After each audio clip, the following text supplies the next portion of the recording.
Bonjour à tous et bienvenue à ce nouveau webinaire. C'est un plaisir de vous accueillir à nouveau. Je sais que vous êtes très nombreux à participer à ce temps fort, un de plus avec My Connecting et sur un sujet qui nous tient tant à cœur, qui plus est sur la dimension bien sûr des soft skills. Le sujet, c'est bien sûr le développement de l'intelligence émotionnelle. Pour ce webinaire, je laisserai Tiffany se présenter, mais on a l'honneur et encore merci d'être présente, Tiffany. Elle va nous accompagner avec sa passion, avec ses tips, ses idées clés, ses astuces pour vous alimenter et rendre très factuel ce webinaire qui est sur un sujet tout de même vaste, l'intelligence émotionnelle. Pour ceux qui nous connaissent pas ou peu, on va quand même reposer le cadre. Oui, Tiffany, pardon. Oui, tu vois, Tiffany, on pose le cadre. On pose le cadre avec Tiffany.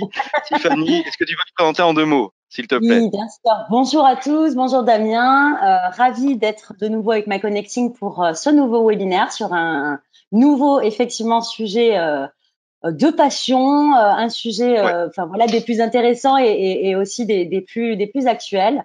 Donc moi, je suis Tiffany Gadona, je suis formatrice et coach certifiée. Donc je travaille avec le réseau My Connecting sur toutes les formations soft skills. Voilà, j'accompagne collaborateurs, managers et équipes autour de ces sujets des compétences transverses et comportementales. Et donc, l'intelligence émotionnelle aujourd'hui va être vraiment un sujet au cœur de toutes ces compétences qu'on cherche aujourd'hui à développer. Mais j'en dis pas plus. Voilà, Exactement. Damien, tu as plein de choses à nous raconter avant.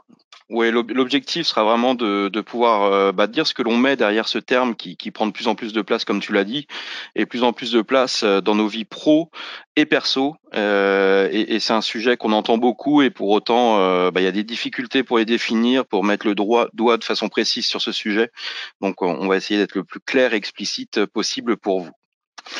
J'en viens, My Connecting en 2 mots, bien entendu. My Connecting, c'est plus de 15 ans d'expérience dans la formation à distance. On est spécialisé sur le distanciel, comme vous le savez. Et un grand merci à vous, puisque vous le voyez, on affirme plus de 12 000 apprenants par an. Cette année, on devrait de façon haut la main les dépasser, et ça ne passe que par vous. Donc merci à tous, en tout cas à ceux qui nous font déjà confiance, et j'espère à ceux aussi qui nous feront confiance dès demain, bien entendu. Au niveau de ce webinaire, l'intelligence émotionnelle, je pense que on a déjà touché 2 mots, l'intelligence émotionnelle. Laurine, si tu peux juste revenir en arrière, s'il te plaît. Intègre une de nos 5 gammes de prédilection. C'est bien sûr la gamme des soft skills et le développement personnel ou le développement de soi, bien entendu.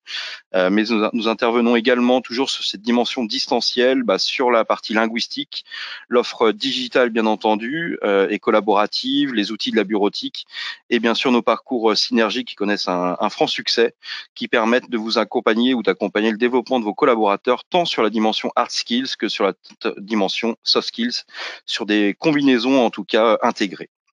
On disait, et je te partageais en intro, c'est souvent un sujet, l'intelligence émotionnelle, qu'on entend, qu'on partage, on voit des posts sur des réseaux passer sur le sujet, sur les émotions, etc.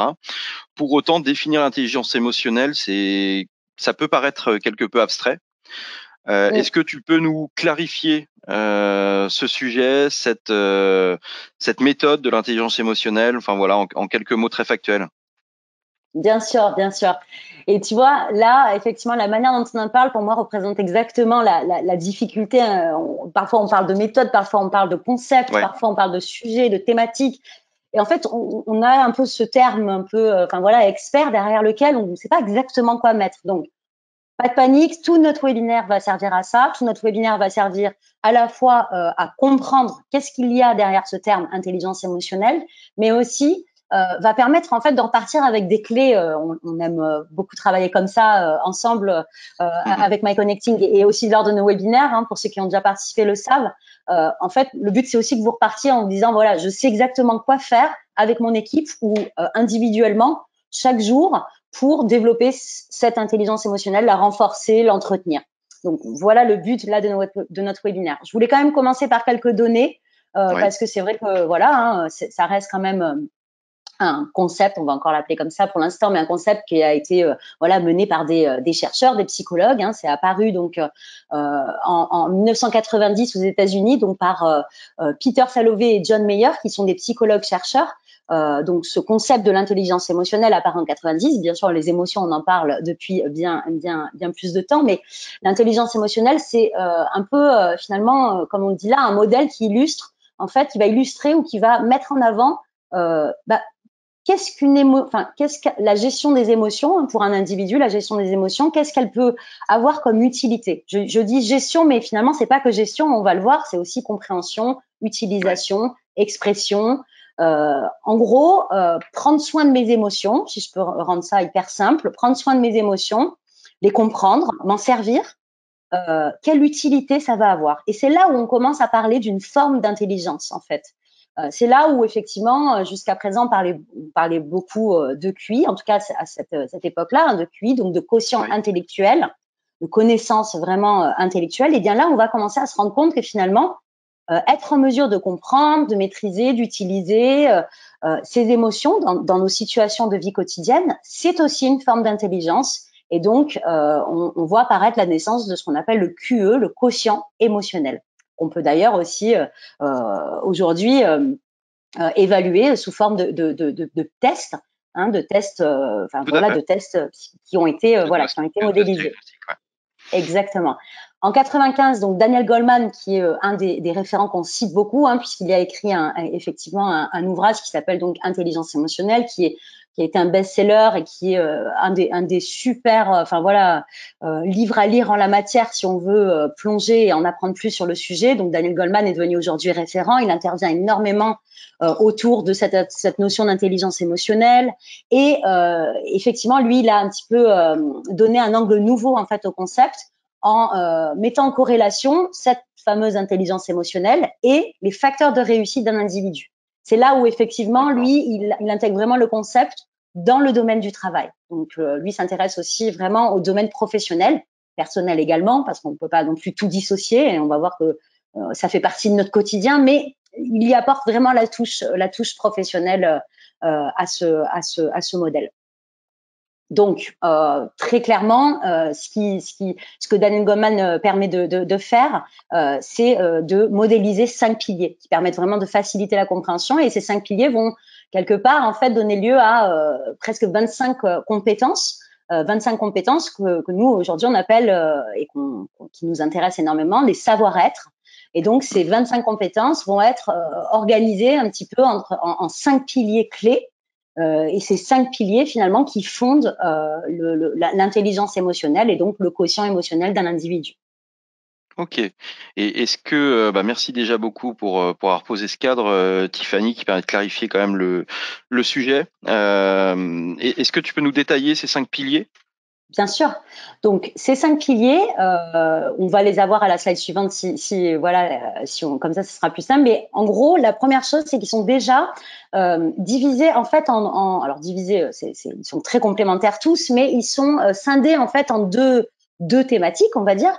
Les premiers, ce sont des piliers intrapersonnels, sont vraiment liés à des compétences personnelles, donc liés vraiment à soi, à son fonctionnement. Donc parmi ces piliers, on retrouve la conscience de soi ou conscience affective de soi. Hein, les appellations parfois diffèrent un petit peu. Hein, vous les trouverez sous différentes appellations, mais vraiment la conscience affective de soi, qu'est-ce que c'est? C'est la capacité en fait à se connaître, à se comprendre, à comprendre le fonctionnement de ses émotions. En tout cas, surtout pourquoi est-ce qu'elles apparaissent, par quoi elles sont déclenchées. Je vais essayer de vous donner des exemples les plus précis possibles, mais par exemple, quand je suis dans une situation où je me mets en colère, est-ce que je sais au fond, qu'est-ce qui déclenche cette colère? Pourquoi est-ce que cette colère elle est là? C'est pas seulement la conscience ou en tout cas la connaissance de ses émotions uniquement. C'est ça qui est intéressant dans le concept d'intelligence émotionnelle. Exactement. Ça va plus loin. C'est quels sont mes leviers profonds en fait. Quelles sont les valeurs qui sont importantes pour moi? Quels sont mes besoins dans cette situation? Parce que tout ça va avoir un impact sur son fonctionnement émotionnel. D'accord? Okay. Il y a bien une phrase qu'on connaît qui est claire, c'est qu'une émotion, c'est le signal d'alarme qu'un besoin est à satisfaire. Donc, à partir du moment où une émotion, c'est un signal d'alarme, ça veut dire que ce signal d'alarme, en fait, il est stimulé par tout un tas d'autres choses qui font mon fonctionnement. La conscience affective de soi, c'est vraiment ça, c'est comprendre, se connaître et comprendre son fonctionnement. Le deuxième, c'est la maîtrise de soi. Donc la maîtrise de soi, c'est comment est-ce que ces signaux d'alarme en fait vont, j'ai envie de dire, vont interagir en fait avec mon comportement, ou plus qu'interagir, comment est-ce qu'ils vont influencer mon comportement, c'est-à-dire comment est-ce que je vais réagir en situation, comment est-ce que je vais réussir ou pas peut-être à réguler effectivement la manière dont jaillit ce signal d'alarme et dont jaillit mon émotion. Donc, est-ce que je me mets dans une colère noire et j'arrive absolument pas à réguler cette colère? Est-ce que je prends le temps effectivement de réguler la réaction? Je peux être dans une colère noire, mais ma manière de l'exprimer va être peut-être plus régulée. Donc là, je fais un petit peu une intro assez synthétique. On aura le temps de plonger plus tard dans chacun des piliers, hein. Tout à Le fait. troisième, en lien avec soi, c'est l'automotivation. Alors l'automotivation, on le voit aussi sous les termes de confiance, sous les termes d'autonomie. Donc l'automotivation, c'est la capacité d'un individu finalement à être en mesure de se sentir capable soi-même de finalement s'investir dans une situation, de gérer une situation. C'est vraiment le sentiment de capacité à faire. Donc derrière ce sentiment d'automotivation, on va aussi retrouver, ça a été l'objet de notre dernier webinaire par exemple, tout ce qui va être en lien avec la résilience. Ça va être énormément en lien avec ce troisième pilier qui est donc l'automotivation, pardon, la confiance, l'autonomie. Est-ce que je me sens finalement capable de faire? C'est vraiment, voilà, il n'y a pas plus facile Ouais. pour le définir. Donc ça, c'est tout ce qui concerne l'individu lui-même.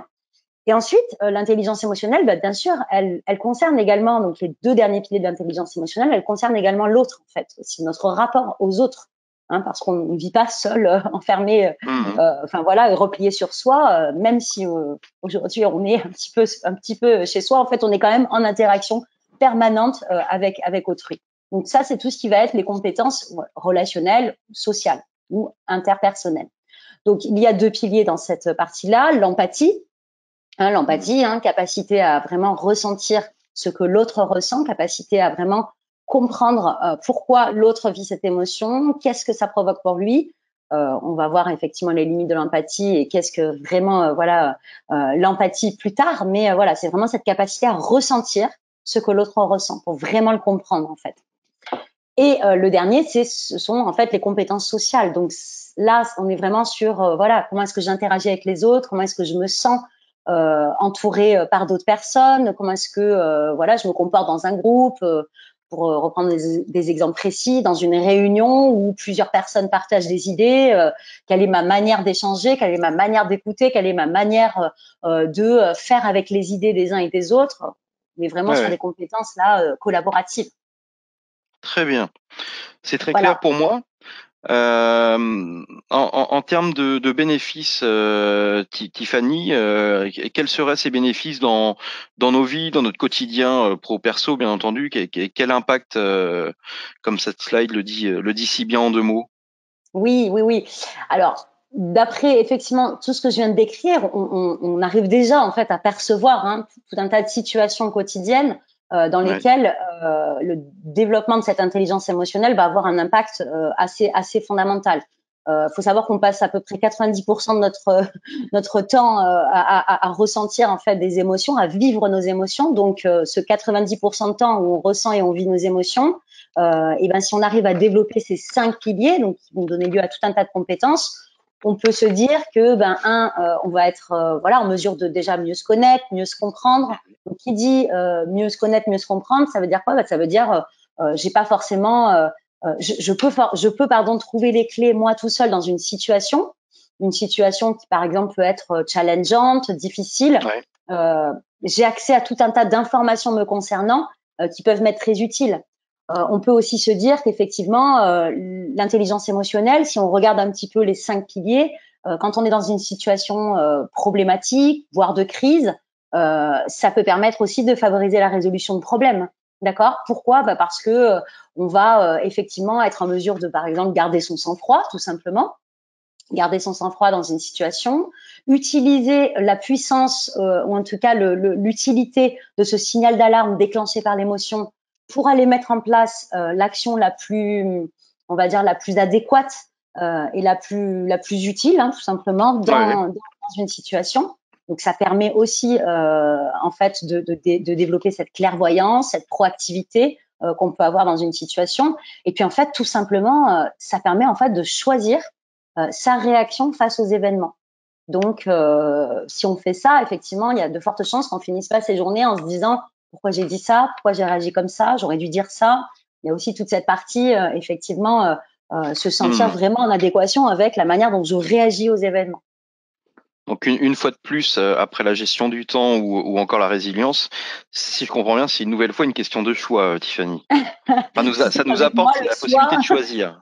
voilà, On est, avec moi, le choix, c'est toujours important. Mais c'est super on est quand même de d'accord, se dire que plus on développe ses compétences, plus on a le tout à choix. fait. Non, non, mais on est complètement d'accord. Tu connais toute l'attention que je porte bah aussi au côté concret, et puis c'est ce que l'on donne Oui, systématiquement aux webinaires qu'on anime et aux formations également, bien entendu. Là, on a fait ce webinaire justement pour montrer les enjeux pour une entreprise. Du coup, au niveau du collaborateur, qu'est-ce que cela change? Qu'est-ce que ça permet de manière, on va dire, plus observable? oui, Là, pour le collaborateur, par exemple, si on doit commencer pour le collaborateur. exact. Donc, par exemple, imaginons, on est dans le meilleur des mondes et voilà, demain, on travaille avec un collaborateur qui a réussi à développer tous ces piliers, ou en tout cas qui est vraiment voilà dans une démarche de développement de chacun de ces piliers-là, de ces 5 piliers. Donc, comment est-ce qu'on pourrait décrire en fait tout simplement ce collaborateur? Donc, c'est un collaborateur, donc on va reprendre un peu un par pilier. Donc, déjà qui sait absolument identifier ses forces, ses valeurs, où est-ce qu'il a justement, par exemple, sur un dossier, sur un comment dire, sur un projet, sur un travail concret hein, qu'on lui donne, où est-ce qu'il a vraiment une valeur ajoutée. C'est quelqu'un qui est vraiment en parfaite conscience, on Ouais. va dire, de ses forces, de sa valeur, de ses compétences aussi, d'accord, et Mhm. de là où est-ce qu'il va vraiment apporter voilà cette valeur ajoutée. Il est aussi en parfaite conscience de ses pistes d'amélioration, donc il sait là où il a besoin plus de support, d'aide, de déléguer, de se former, etc. C'est quelqu'un qui va être en mesure aussi de réguler, par exemple, tout un tas de, voilà, qui va être en mesure de réguler en fait ses manifestations émotionnelles.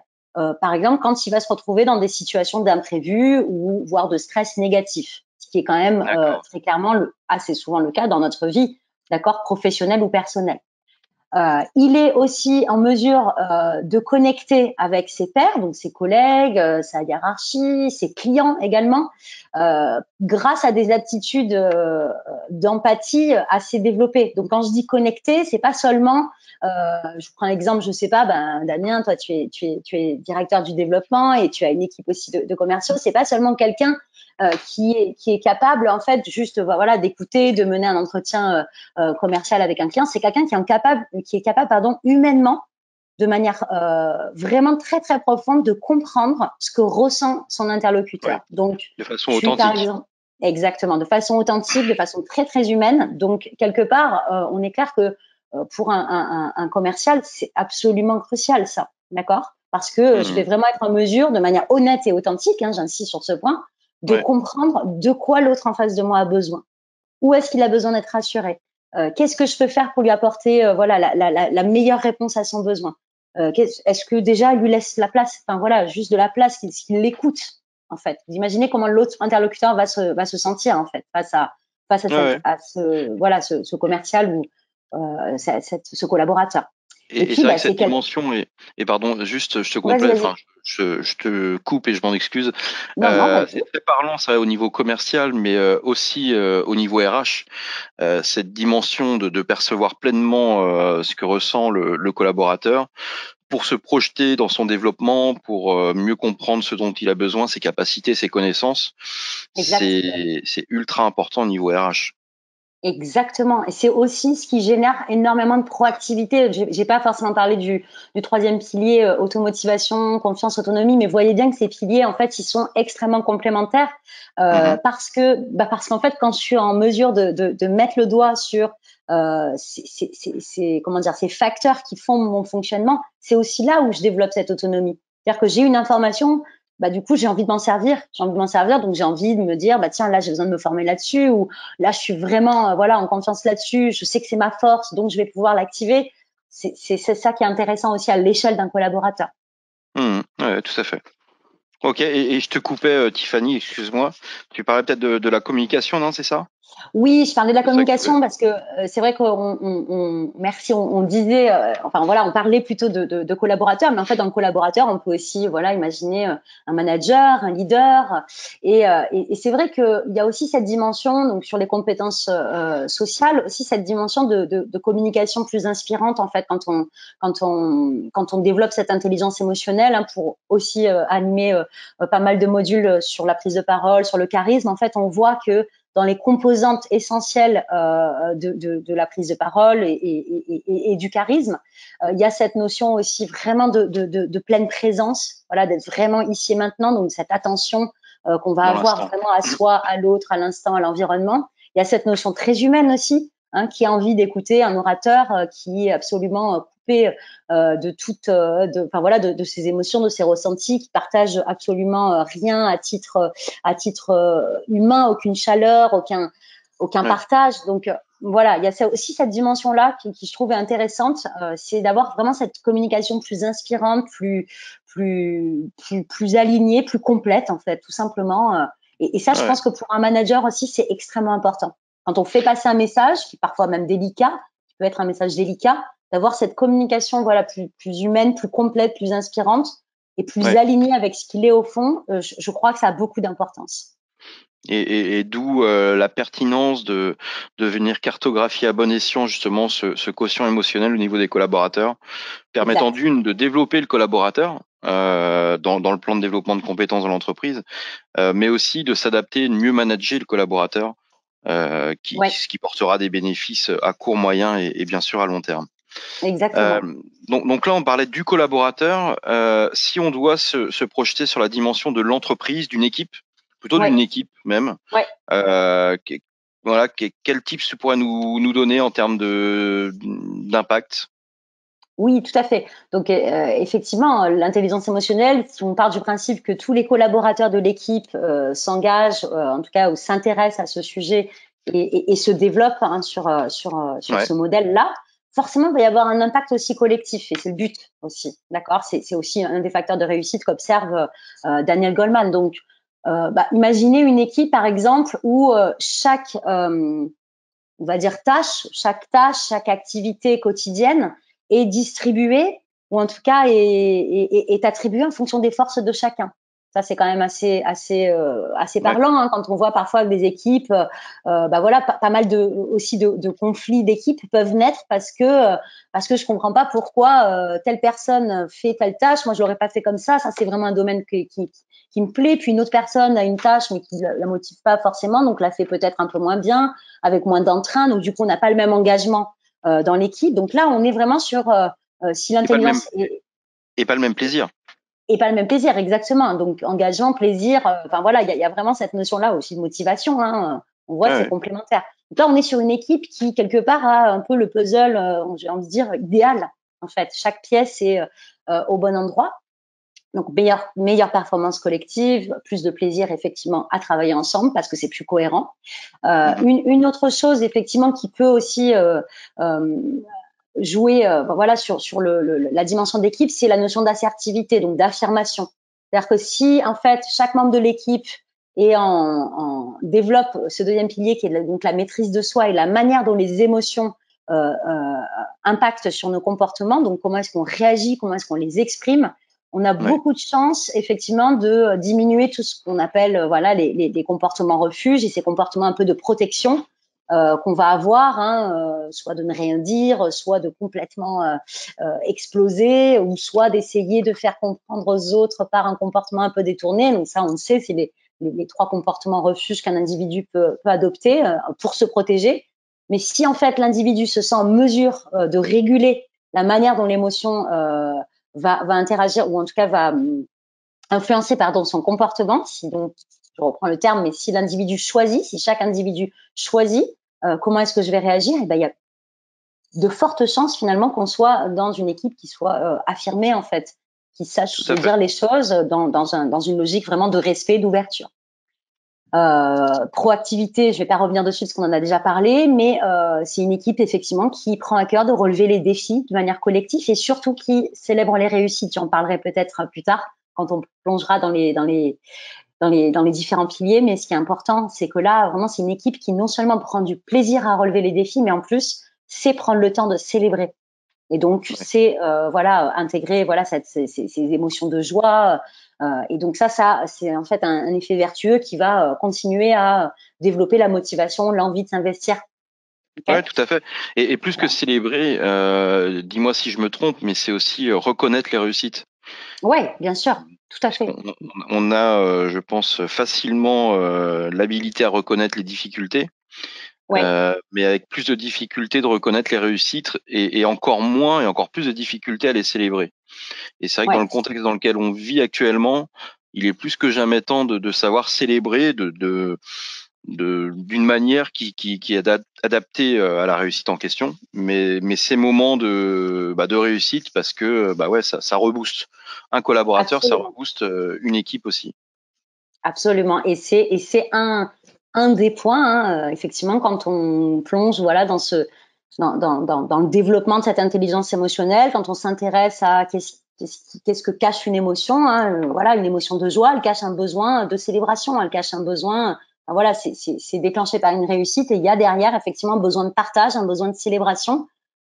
Et c'est vrai que ça, malheureusement, on l'oublie Ouais, souvent, hein, ou oui, alors on minimise certaines réussites qui nous paraissent, enfin voilà, complètement anodines, qui deviennent quotidiennes, hein, mais en fait, ça a énormément d'importance aussi sur la motivation et tout un tas d'autres sujets. très bien. Bon bah ça fait Voilà. quand même pas mal de bénéfices tout ça. Ça fait pas mal de bénéfices. Ça donne Ça- envie quand même de s'y intéresser. J'espère, en tout cas, pour ceux Ouais. qui nous écoutent. Ouais, la Voilà. puissance, je crois que là tu as présenté en quelques mots. Alors bien sûr, on pourrait passer plusieurs MyLab, des formations entières, puis des semaines, voire même des mois avec toi, Tiffany. Et je pense que vous êtes tous d'accord. Parce qu'au travers de ta passion affirmée, bah, c'est un plaisir de t'entendre. Mais là, on découvre vraiment, et en tout cas, on met le doigt sur toute la puissance de l'intelligence émotionnelle et toute cette puissance générée tant pour l'individu, le collaborateur, qu'au niveau d'une équipe ou d'une entreprise. Exact. Et voilà. Donc c'est peut-être pas toujours factuel l'émotion, mais là en tout cas on le rend factuel, donc c'est très bien. Exactement. Tu nous as partagé une phrase, une citation. C'est même une citation de Daniel Todd Gilbert. Bah voilà, elle est arrivée, qui m'a fait doucement sourire, Ouais. mais à bon escient. Voilà. Et pourquoi tu choisis cette phrase? Je te laisse la partager, bien entendu, et nous en dire un peu plus, elle peut interpeller. Voilà. Absolument, absolument. Eh ben, écoute, je pense que ce que tu viens de dire est aussi un petit peu la raison pour laquelle je voulais partager cette phrase. Et aussi, je vais faire le lien avec les réponses en fait du webinaire. On voit que la réponse la plus partagée par nos auditeurs, c'est en gros, j'ai plus exactement la terminologie, mais on y croit, mais on n'en parle pas. On y croit, mais on Ouais. n'en parle pas vraiment en fait. Et je pense qu'une des raisons pour lesquelles on a fait beaucoup de chemin déjà, mais une des raisons pour laquelle on n'en parle pas, c'est ça en fait, c'est que voilà, le sujet des émotions, le sujet de l'intelligence émotionnelle en entreprise, pendant très très longtemps, c'était un sujet, j'ai envie de dire, un terrain sur lequel on ne va pas. Ouais. Vraiment, là, on a fait beaucoup de chemin et heureusement, hein, parce qu'on le voit aujourd'hui, mais je pense qu'il y a encore énormément de reliquats en fait de ça en chacun de nous. C'est qu'on associe presque, enfin voilà, les émotions, le fonctionnement à de la psychologie pure en fait, à de la psychologie pure et ça peut faire peur et moi je le vois en fait hein, tout simplement avec des collaborateurs, avec des managers, avec des équipes pourquoi pas RH aussi quand on échange hein, sur des besoins ou en formation, c'est de dire ouais mais moi ce sujet-là, je ne sais pas si je me sens à l'aise avec mon équipe de l'aborder ou je vous donne un exemple extrêmement concret, mais parfois dans des méthodes de communication non violentes donc qui servent énormément au management quotidien. Il y a souvent une partie où on parle d'exprimer son sentiment, d'exprimer son Ouais. émotion, quand par exemple on va faire un feedback, une demande. Et là souvent c'est le moment où voilà, on peut ressentir des réticences en disant ouais non mais nous on n'a pas voilà cette partie-là c'est pas vraiment enfin c'est pas vraiment la culture chez nous, on n'exprime pas. parce qu'il y a comme un peu ce frein toujours encore à parler de ce C'est vrai. sujet-là, parce que on dirait qu'on parle d'un sujet, enfin voilà, ultra personnel, alors qu'en fait, on vient de voir, oui, c'est un sujet personnel, mais c'est un sujet qui est en lien avec la performance, c'est un sujet qui est en lien avec la motivation, c'est un sujet qui est en lien avec la vie d'entreprise, en fait. C'est 90% d'émotions qu'on ressent, on les ressent aussi quand on travaille, et elles sont à Ouais, ouais, l'origine de notre comportement aussi dans notre vie pro. On peut pas passer à c'est vrai. côté. Donc, j'ai trouvé cette phrase dans un magazine que j'ai acheté récemment, qui est une réédition du Harvard Business Review, qui est un hors-série spécial sur l'intelligence émotionnelle que j'ai trouvé super. Et donc, c'est issu effectivement de cet auteur qui, lui, a écrit un livre sur Et si vous tombiez sur le bonheur, qui, lui, donc fait le lien entre, d'ailleurs, émotion et On bonheur. vous l'a mis, hein. Oui, oui, oui. On vous Oui, l'a ouais, mis. on l'a mis en dessous, voilà. Et donc c'est vrai que cette phrase, je trouve elle montre bien pourquoi est-ce qu'on peut avoir une réticence. Et en fait, il faut absolument dédramatiser ce sujet-là. On n'a pas besoin de se rendre chez un psy à chaque fois qu'un lacet se casse. On n'a pas besoin de faire une psychothérapie à chaque fois qu'on ressent une émotion qu'on a eu du mal à canaliser, à gérer. Et ça peut aussi être une compétence qu'on peut développer, voilà, au sein de Ouais. l'entreprise. Avant, seuls les psychologues s'intéressaient à la question des émotions. Aujourd'hui, on le voit, les neuroscientifiques s'y intéressent, pardon, les économistes s'y intéressent. Pourquoi? Parce que on a bien pris conscience que voilà, l'intelligence émotionnelle, ça a un impact sur vraiment notre vie en fait, de manière globale, sur notre Ouais, tout à fait. épanouissement, notre vie personnelle, notre vie pro, et aussi notre performance, nos compétences. Ouais, cette démocratisation de l'intelligence émotionnelle a quand même du bon. Tu nous l'as partagé au travers des bénéfices que tu as listés au niveau individuel et collectif. Et c'est clair. Et au niveau de la performance aussi, puisque au niveau de l'entreprise, on parle aussi beaucoup de performance. Oui. Bien même le contexte ambiant, voilà, est difficile. La dimension de performance intervient aussi, et les émotions ont toute leur part dans la performance et la réussite d'une équipe. Donc ça, Absolument. j'espère que vous en êtes, pour ceux qui n'étaient peu, en tout cas à présent, totalement convaincus. Alors, maîtrise de soi. Donc, parlons de maîtrise de soi en termes concrets, en fait.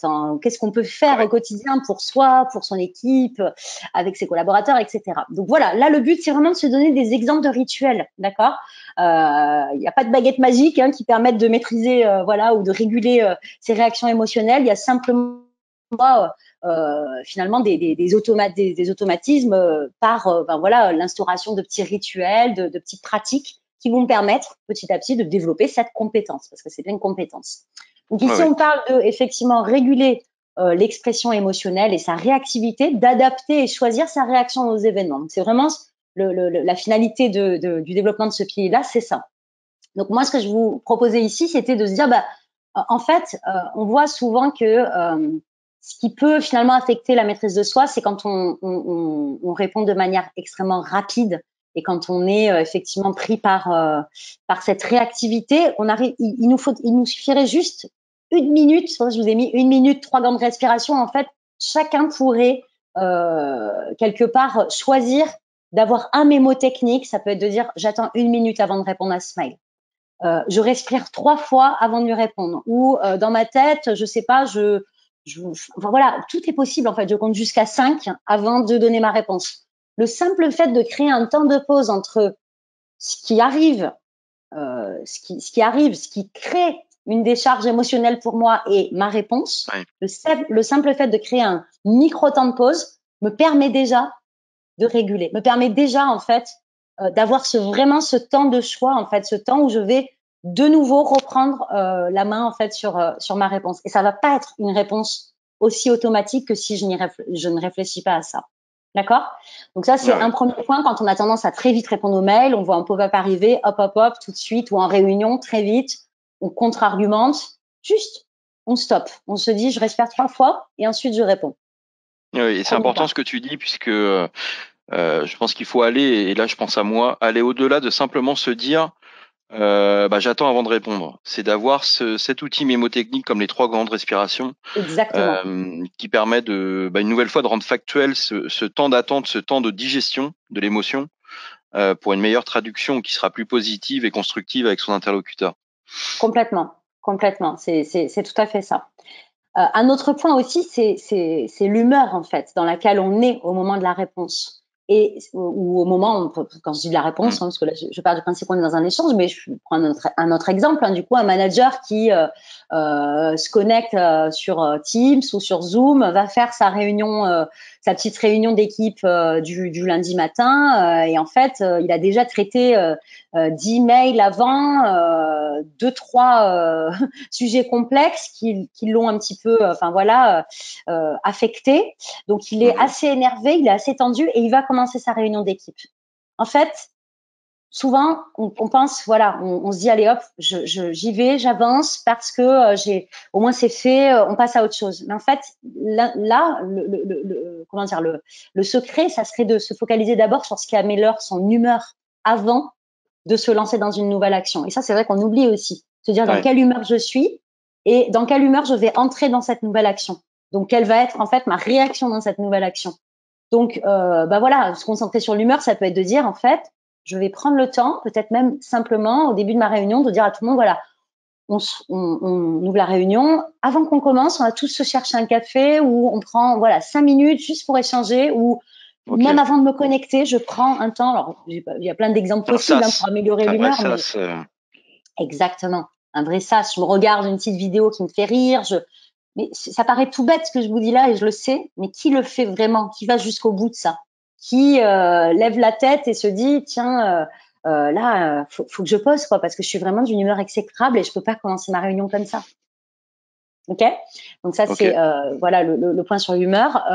Travailler sur les comportements refuges qui entraînent un effet émotionnel vicieux. Donc on a parlé rapidement des comportements refuges tout à l'heure, qui sont la passivité, l'agressivité, la manipulation. On est tous on a tous ces comportements refuges qu'on travaille dans tout un tas de modules comme l'affirmation de soi, la communication.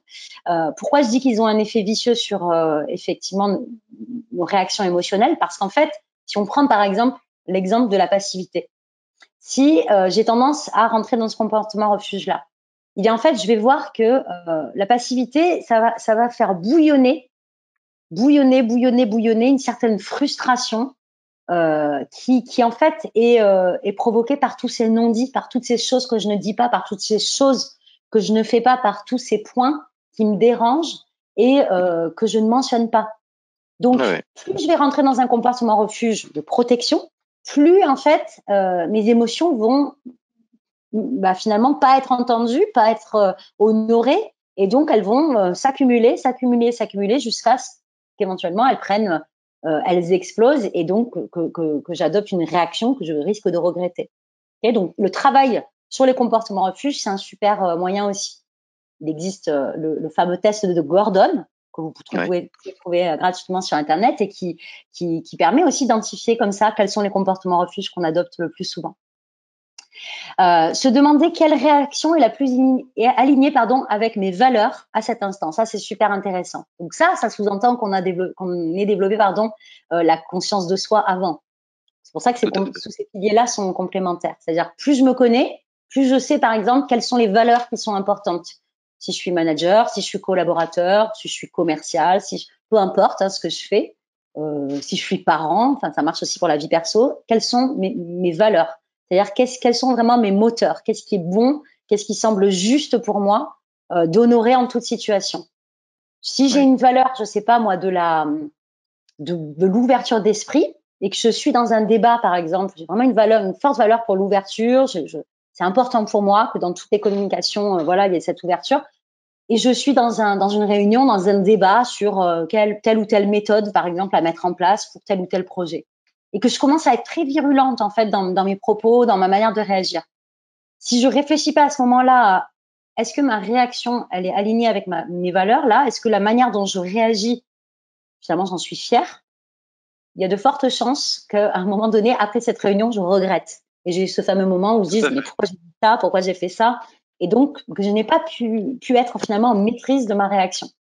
Donc, être clair sur ses valeurs, en développant la conscience de soi, ça permet aussi à tout moment de savoir de jauger, d'évaluer. Et puis, bien la dernière, donc sur la maîtrise de soi, c'était, je vous notais effectivement d'encourager l'expression des réussites et éventuellement aussi c'est pas éventuellement d'ailleurs, et des erreurs.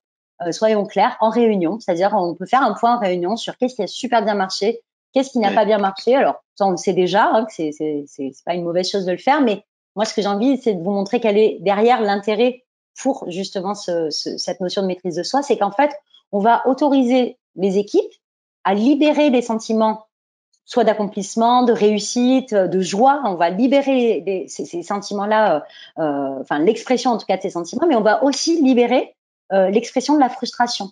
Donc quelque part, en fait, on implique, on engage et on incite à l'expression dans un cadre bien, comment dire, régulé, si je puis dire, puisqu'on aura mis en place des règles du jeu, encadrées plutôt, avec effectivement, voilà, une ligne de conduite. Donc on instaure comme on le fait dans chaque réunion, mais voilà, on instaure entre guillemets des règles du jeu pour l'expression de ces émotions-là, mais on va justement encourager ça. Donc, on a vu les bénéfices. Tu nous as démocratisé aussi le sujet. Tu nous as donné des clés, des billes. On a pas mal de questions, mais est-ce que, avant de passer aux questions, en résumé, tu peux nous partager tes 2 leviers qui te tiennent tant à cœur? Absolument. Les 2 leviers sont en fait effectivement une manière de consolider tout ça et de se dire bon, il y a 5 piliers, il y a 25 un peu plus de 25 compétences liées au savoir-être. Faut plonger dans tout ça. Enfin, comment est-ce qu'on fait au quotidien? Est-ce que je vais me souvenir quel pilier dans une situation? Ça peut être un petit peu submergent aussi. Ces 2 leviers en fait, ils sont absolument très simples à garder en mémoire dans toute situation. Le premier, c'est l'attention, et donc Daniel Goleman y est très attaché. Dans une conférence justement sur le leadership positif, il parlait de cette notion d'attention et il disait l'attention, c'est 3 niveaux d'attention. C'est l'attention à soi, donc on l'a vu, pilier 1 à 3, hein, conscience affective, maîtrise de soi, automotivation. C'est conscience à soi, c'est-à-dire dans cette situation-là, comment je me sens, comment je veux réagir, qu'est-ce que je me sens capable de faire. Je synthétise. Conscience aux autres, nos 2 derniers piliers en lien avec les relations interpersonnelles. Donc, est-ce que je fais preuve d'empathie? Est-ce que effectivement, je suis à l'écoute? Est-ce que j'ai envie de collaborer avec les autres, etc. Est-ce que je m'intéresse aux autres? Qu'est-ce qui rend les autres uniques? Comment les autres fonctionnent? Qu'est-ce que cette personne-là a comme force aussi, comme talent? Qu'est-ce qui est intéressant dans le parcours de cet autre collaborateur qui est différent du mien, par exemple? Donc, attention aux autres. Et puis, pour effectivement le sujet d'intelligence émotionnelle aussi en entreprise, c'est quelle est mon attention aussi au système, c'est-à-dire à l'entreprise elle-même, à la culture de mon entreprise, au contexte dans lequel mon entreprise se trouve, à l'environnement dans lequel on est en train d'évoluer, de vivre, d'opérer. Je peux même dire au contexte sanitaire, au contexte économique, en fait, à tout. Parce que si je prends le temps d'être attentif à moi et aux autres, mais que j'oublie aussi le système qui m'entoure, je peux parfois aussi avoir une réaction qui va pas forcément être la plus adaptée à ce système-là, d'accord? Donc être vraiment attentif, et ça ferait peut-être l'objet d'un prochain webinaire, mais effectivement toutes les pratiques, par exemple sur la pleine conscience, sont hyper intéressantes. Et encore une fois, c'est un sujet qui peut absolument être un sujet d'entreprise aussi, peuvent apporter énormément en ce sens-là. Donc attention, concentration. Et le deuxième, c'est effectivement donc Christophe André qui en parle lui aussi et qui parle lui de l'influence. Et donc, ce que j'aimerais qu'on retienne aussi de ce webinaire, c'est, je vais lire sa phrase parce qu'elle est hyper parlante, c'est les émotions tendent naturellement à s'imposer à nous. Ok, c'est sur leur influence que nous devons agir et non sur leur présence qu'il faut apprendre à écouter. Et ça, vraiment, c'est un message que j'entends en permanence au cours de nos ateliers. C'est première chose que les gens, par exemple, vont dire dans un atelier gestion du stress ou dans un atelier sur les émotions, c'est comment est-ce que je peux faire pour justement ne plus ressentir d'émotions là dans ces situations-là, parce que ça me submerge. Donc l'objectif que la personne s'auto-inflige, c'est je ne veux plus ressentir. C'est pas sur leur présence qu'on doit travailler. C'est vraiment sur quel pouvoir je leur donne, comment je m'en sers, et donc quelque part sur quelle influence, quelle influence elles ont sur moi et comment est-ce que j'ai envie de reprendre la main en fait sur leur fonctionnement, parce que elles me sont utiles, elles me sont nécessaires. Bah, tu vois, je ne remets en aucun cas ce point sur lequel tu veux qu'on appuie, puisque c'est en partie une question sur laquelle on est sollicité dans le chat. Donc, Ok, très non, mais je bien. comprends pourquoi tu appuies sur cette dimension-là. On a eu quelques questions, certaines pour Julien, Christian, Colline, on y a répondu.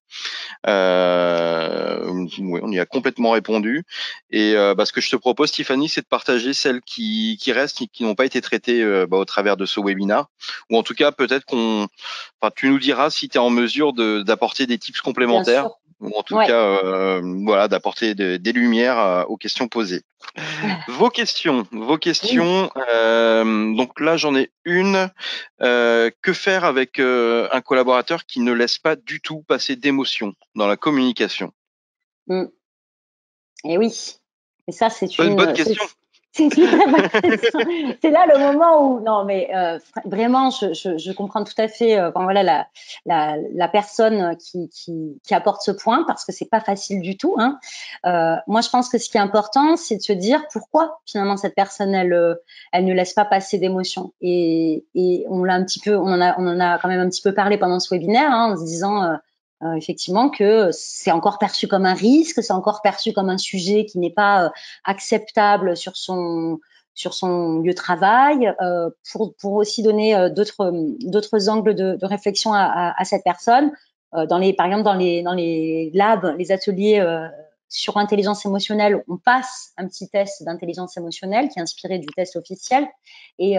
et qui donne un quotient sur chacun des piliers. Et souvent, moi, je suis assez épatée de voir que pour certaines personnes, les compétences sociales sont assez élevées en termes de quotient et l'empathie est très très très très très basse en termes de quotient. Et on se dit Tout à finalement fait. comment quelqu'un qui a des compétences sociales très élevées, pardon, je vous dis des bêtises, c'est complètement l'inverse. Bref, mon exemple tombe à l'eau, mais non, l'exemple c'est l'empathie est très élevée et les compétences sociales, pardon, sont très basses. C'est ce que je perçois. Ça arrive assez souvent, ça. Et donc, empathie très élevée, ça veut dire quoi? C'est-à-dire que la personne, elle vraiment, elle a cette capacité, cette puissance de pouvoir comprendre ce que vit l'autre, ressentir ce que vit l'autre, vraiment se mettre à la place de l'autre. Et puis, parfois, quand cette empathie, elle est trop forte, il y a fusion totale et ça peut devenir même vraiment difficile, en fait. Ça peut vraiment devenir douloureux de ressentir en Mhm. permanence que les autres.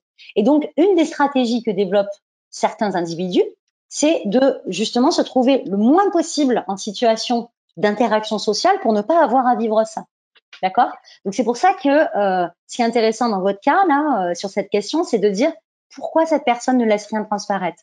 Et ensuite, la deuxième chose que j'essaierai, c'est même si elle ne nomme pas des émotions, moi j'aimerais vraiment vous inviter à essayer de lire aussi tout ce qui n'est pas dit, c'est-à-dire dans sa posture aussi non verbale, en questionnant la personne, on arrive en observant vraiment quelqu'un derrière à aussi décrypter des choses qui ne sont pas dites. Je vais pas dire que je suis en colère, mais je suis comme ça. Puis on peut aussi amener l'autre à parler. Mais voilà, il y a un climat, je pense, de confiance déjà à créer pour que cette personne se sente à l'aise de le faire.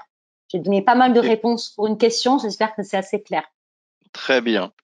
J'en ai une autre et une qui vient d'arriver. Je suis perçu comme une personne qui laisse place à ses émotions par mon environnement pro et je suis en fait enfermé dans cette étiquette. Que faire? Ok.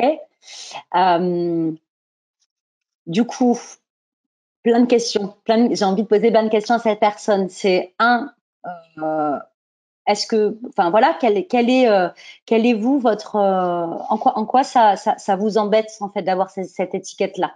Ça peut être intéressant aussi de se poser cette question, c'est de dire euh, finalement, est-ce que c'est une si mauvaise chose que ça? Ouais. So Et what? s'il y a voilà, donc ça c'est la première chose. Et s'il y a des éléments sur lesquels ça me gêne, je vais plonger sur ces éléments-là et dire bon, je vais prendre un exemple fictif puisque j'ai pas la possibilité d'échanger avec cette personne, mais dire par exemple, je peux me dire ah bah tiens, ouais mais moi du coup je suis perçue comme plus faible. C'est ce qu'on peut entendre plein de fois. Je le dis pas parce que je le pense, je le dis parce que je l'entends tellement souvent que je pense qu'il faut le dire en fait, que c'est une interprétation, un mythe hein, qui est extrêmement partagé dans la vie d'entreprise.